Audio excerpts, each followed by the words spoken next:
제사장 묘행무주분. 여러분, 네 번째 장인 묘행무주분입니다. 묘행무주분이란 머무름 없는 미묘한 행이라는 뜻입니다. 여기서 부처님께서는 무주상보시, 즉 집착 없는 보시에 대해 말씀하십니다. 부처님께서 말씀하셨습니다. 또한 수보리여, 보살은 마땅히 머무는 바 없이 보시를 행할지니라. 여러분, 보시란 무엇일까요? 단순히 돈이나 물건을 주는 것만이 보시가 아닙니다. 재물을 베푸는 제시, 법을 베푸는 법시, 두려움을 없애주는 무해시가 있죠. 하지만 여기서 중요한 것은 어떻게 보시하느냐입니다.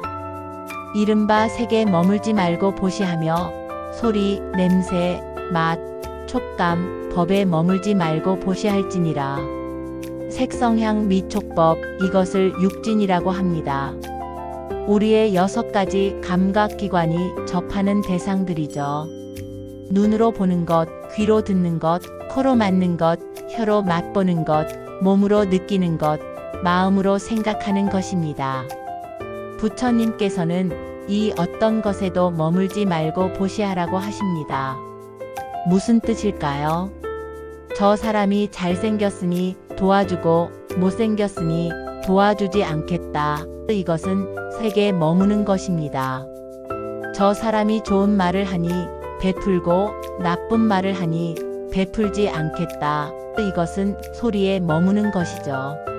내가 이렇게 베풀면 좋은 평판을 얻겠다. 이것은 법에 머무는 것입니다.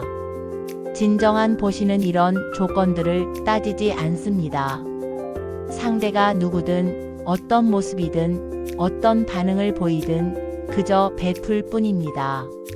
마치 태양이 선한 사람에게나 악한 사람에게나 똑같이 빛을 비추듯이 말이죠. 수보리여, 보살은 마땅히 이와 같이 보시하되 상에 머물지 말지니라. 상에 머물지 않는다는 것은 어떤 형상, 어떤 개념, 어떤 집착에도 매이지 않는다는 뜻입니다. 보시하는 나도 없고 받는 상대도 없고 베푸는 물건도 없는 것처럼 보시하는 것, 이것이 삼륜청정입니다. 왜 그러한가?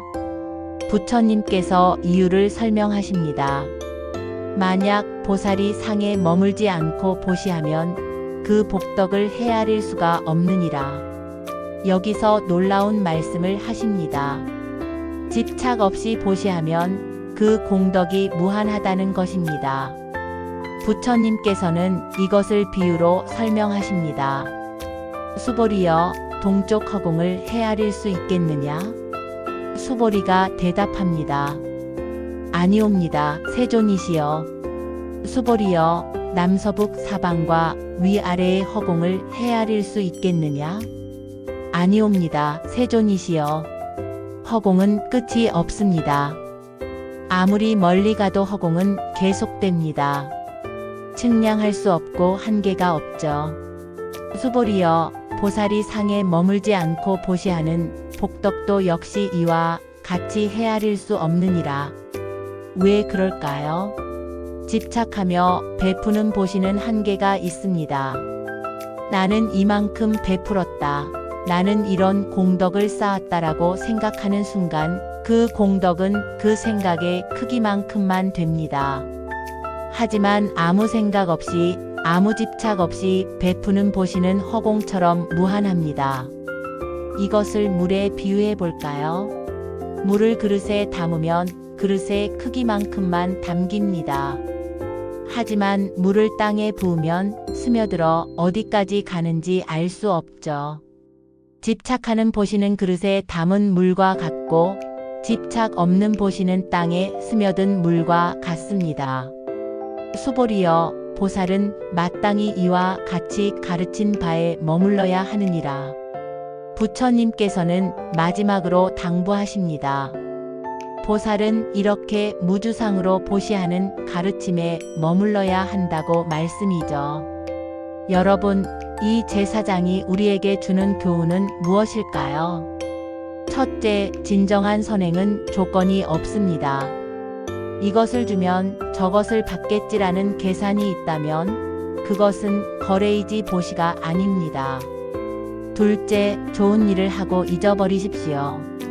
베풀고 나서 내가 이런 좋은 일을 했다고 계속 생각하면 그 순간부터 그것은 집착이 되고 교만이 됩니다. 셋째, 작은 선행도 무한한 가치가 있습니다. 금액이 크고 자금이 중요한 것이 아니라 어떤 마음으로 베푸느냐가 중요합니다. 집착 없는 마음으로 한 푼을 베푸는 것이 집착하는 마음으로 천금을 베푸는 것보다 낫습니다.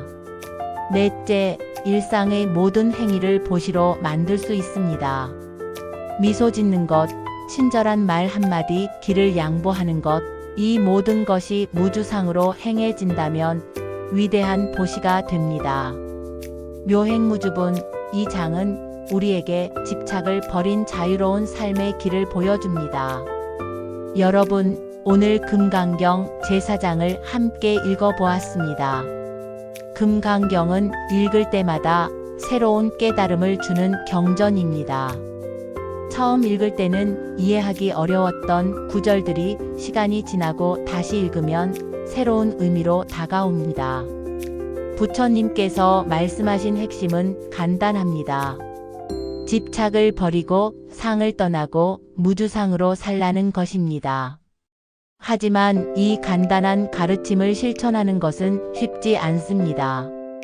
그래서 우리는 계속해서 금강경을 읽고 묵상하고 실천해야 합니다. 여러분이 오늘 이 경전을 들으신 것은 큰 복입니다. 부처님께서 말씀하셨듯이 금강경을 만나는 것 자체가 무량겁 동안 쌓은 선근의 결과입니다. 이 인연을 소중히 여기시기 바랍니다. 금강경은 여기서 끝나지 않습니다. 진정한 금강경은 여러분의 삶 속에서 시작됩니다. 오늘 들으신 가르침을 잊지 마시고 일상 속에서 조금씩 실천해 보십시오. 화내지 않기, 욕심 줄이기, 남 탓하지 않기, 있는 그대로 받아들이기, 베풀고 잊어버리기. 이런 작은 실천들이 모여 큰 깨달음으로 이어집니다. 부처님의 가르침이 여러분의 삶에 지혜의 빛이 되기를 기원합니다. 다음 시간에는 금강경 제5장으로 찾아뵙겠습니다. 긴 시간 함께 해주셔서 감사합니다. 나무 석가모니불, 나무 아미타불, 나무 관세음보살.